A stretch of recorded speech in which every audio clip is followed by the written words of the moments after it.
देखिए, आप में अगर दम है तो आप जनता से वोट मांगिए। हाथ बनाइए कन्हैया जी कि आपको पीटा नहीं गया, नहीं तो आपको पीट पीट कर आपको हाल से बेहाल बनाया दिया जाता, आपको हॉस्पिटल भर्ती करा दिया जाता। लेकिन आप जैसे इंसान टुकड़े टुकड़े गैंग को अगर इस देश में रहने का अगर अभी प्रधानमंत्री जी से कहना चाहता हूं, प्रधानमंत्री जी, आप कहते हैं बेटी बचाओ बेटी तो पढ़ाओ। शुक्र मनाइए कन्हैया जी कि आपको तो थोड़ा बहुत पीटा गया, वरना आपको पीट पीट कर हाल से बेहाल करा दिया जाता। आपका पीट पीट कर आपको हॉस्पिटल में भर्ती करा दिया जाता, क्योंकि आप अगर बीजेपी की सरकार नहीं होती तो आप अभी तक जेल में बंद होते।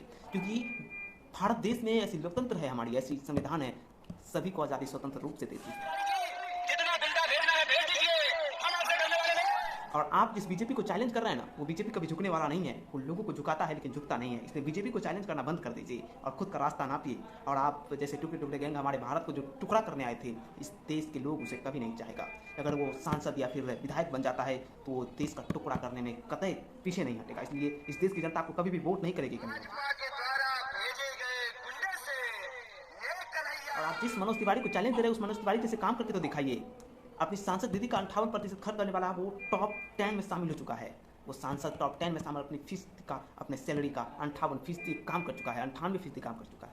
यहाँ से चुनौती देते हैं भाजपा को। आप किसी चुनौती देना चाहते हैं? जो 400 पार का नारा लेके घूम रहा है उसे? 400 पार नहीं, 450 पार हो जाएगा। लेकिन आपका चुनौती भारतीय जनता पार्टी, आपकी इतनी औकात नहीं कि आपकी चुनौती भारतीय जनता पार्टी स्वीकार करे। बाकी दोस्तों कमेंट बॉक्स में बताइएगा क्या कन्हैया के साथ जो हुआ सही हुआ या गलत हुआ। जय हिंद, वंदे मातरम।